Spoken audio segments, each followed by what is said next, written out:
In a year festooned with video game oddities, Indiana Jones and the Great Circle manages to carve out a unique niche in and of itself. Like, we've had outright bombs, we've had woke disasters, we've had second look gems, and then just outright good games that you anticipated and then ended up delivering. Shout out Final Fantasy VII Rebirth. But this one right here, this was one that was written off by many. Its marketing and its announcement trailers were absolutely abysmal. But when it did ultimately release, people were, I don't know, tacitly giving it a pass, which is interesting because I've seen a few people play it. I've seen 3 different playthroughs, and well, as somebody outside of the people that are saying, well, I hear it's good, I've watched gameplay of this, and it looks clunky as hell, boring as hell, not even close to deserving any of the ratings that you're seeing right up there. At best, I would give this game a 4. It's just, there's nothing going on. There's long periods of nothingness that used to, back when there was quite a big output of quality games. This game would be utterly ushered away and derided for the slop that it is. Oh, you get to play the Raiders of the Lost Ark opening. Oh my god, it's so great. You can press F. You can press W. Oh, but it's a shot-for-shot recreation. Cool. I'm glad you inspired me to go watch a far superior entertainment medium. I'll just plug in my copy of Raiders. That'll be great. I don't need to be bored to death by the hand-holdy puzzles or the busted-ass AI that ruins any sort of boss encounter if you can do this revolutionary idea of taking cover using the environment to create distance. No shit you used to do that actually Machine Games was competent at, because I remember certain boss fights in Wolfenstein where, you would go behind cover, you would use the level to your advantage, and it wouldn't break and spurg out, and you didn't have a yappy female companion with you the entire time. So you see these reviews, okay, and these are by people, and this is what it's catering to, right? Like, it's a 10 to 12 hour affair that you can just simply breeze through. It's fun to look at, and it jingles some keys, and it gives you some member berries, and that's why the journos love it, and that's why people are giving this a pass, because it's not offensively bad like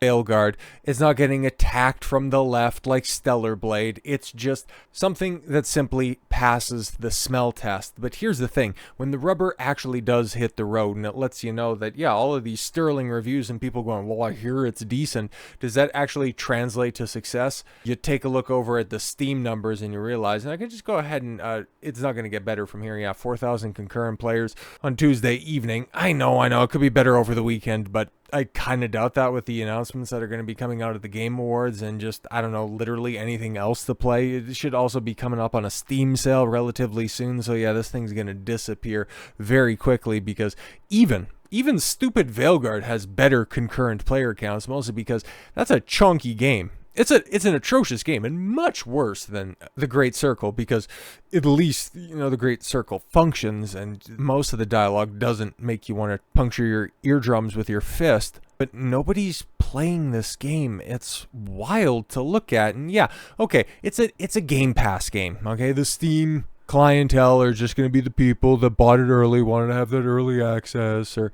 people who didn't know or don't know about Game Pass, where it's like, okay, cool, you want to make all of these excuses for it. Now, why can't we just simply look over at the Xbox gameplay charts provided by True Achievements, and they got some inside numbers right here, and you can take a look at this most recent week's numbers and see that Call of Duty is number 1, that makes sense, then Fortnite, Minecraft, Marvel Rivals.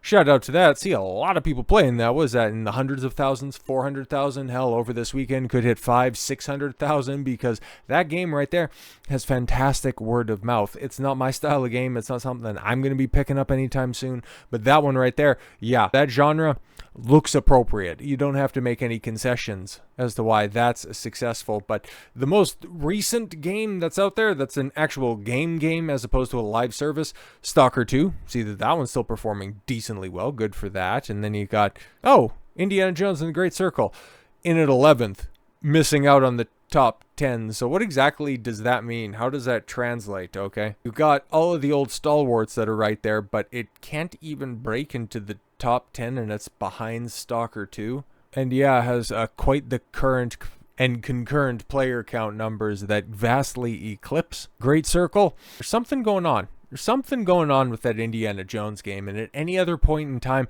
that game would have been actually well covered, well regarded, or at least accurately critiqued as an affront to the Indiana Jones name. But I mean, coming off of the heels of how a Lucasfilm under the Disney regime has treated Indy, it makes a lot of sense as to why nobody's playing this game, because you still have miserable, bitter people talking about this abominable film. Indiana Jones director, who's also going to be directing a Star Wars project. But then again, I think if I look deep enough into the credits, I'm probably directing or attached to a Star Wars project at this point. But yeah, James Mangold blames the fans for Dial of Destiny's failure. He will direct a Star Wars movie next. Yeah, it was the fans, which actually, you know what? That's true. If you extrapolate it out far enough, it is the fans who didn't turn out to the cinema and didn't allow for this movie to turn a profit and ended up costing Lucasfilm $200 million and ultimately put Indiana Jones to bed for good. That was the fans. But you also made the steaming pile of shit.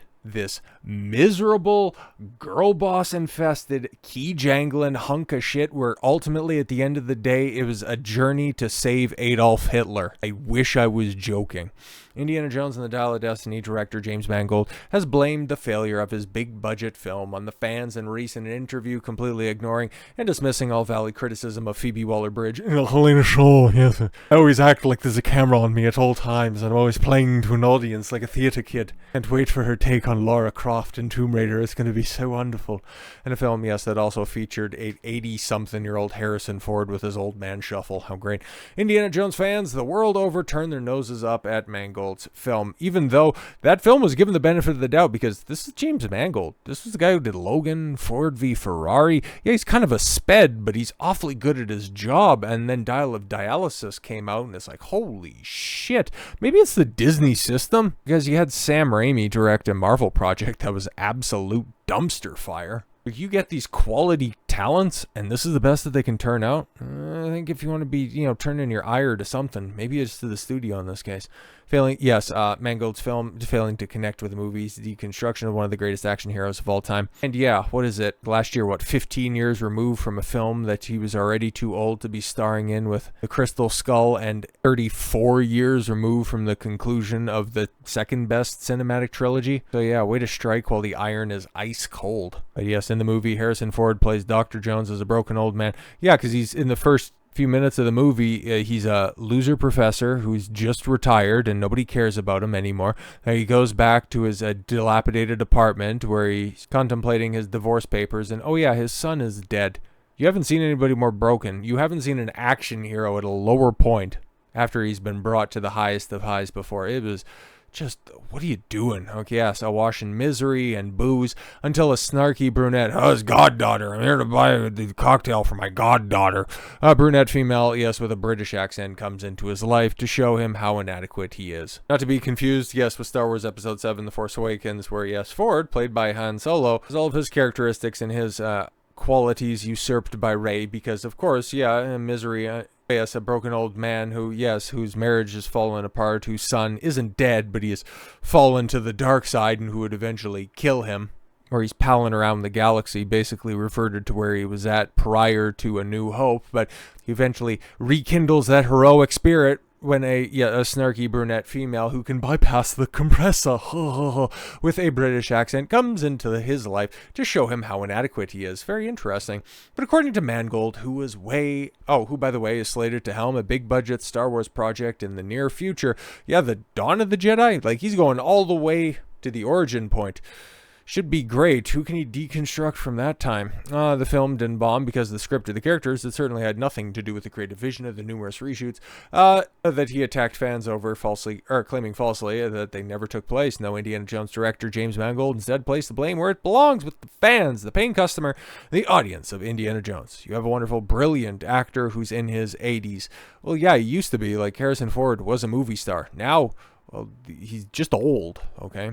So I'm making a movie about this guy in his 80s, and the audience on one other level doesn't want to confront their hero at that age. Yeah, you could have told that story without it just being disrespectful. And I'm like, I'm good with it. We made the movie. The question is, how would anything have made the audience happy with that? Yeah, you didn't have to make him a piss-stinking old bum, for Christ's sakes, bro. This isn't just a light switch brain that we're dealing with right here. It's like, oh, I was one or the other. Oh, you wanted him to be the golden god even in his 80s when it would have been unrealistic? Or you didn't want him to be just, on the edge of suicide for nearly 3 hours? I don't know what you people want. Oh, shut up. Yeah, and here come lifelong heroes from my childhood into my life going, yes, just blame nostalgia, blame the audience. This ought to work out well for you. Really love Harrison, and I wanted audience to love him as well, and we accept the part of the movie, and he has to say that things come to an end. That's part of life. Fantastic.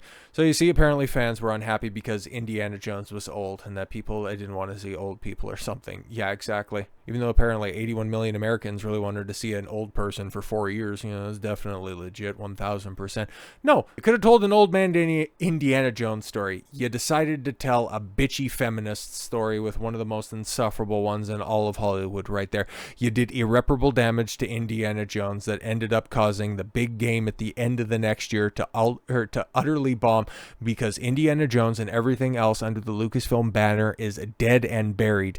It's kind of like your career moving forward, Mangold. So with all that said, thank you all very much for the gift of your time. I've been Don Consuelo. I want you to follow your gut and get after it. Take care, everyone.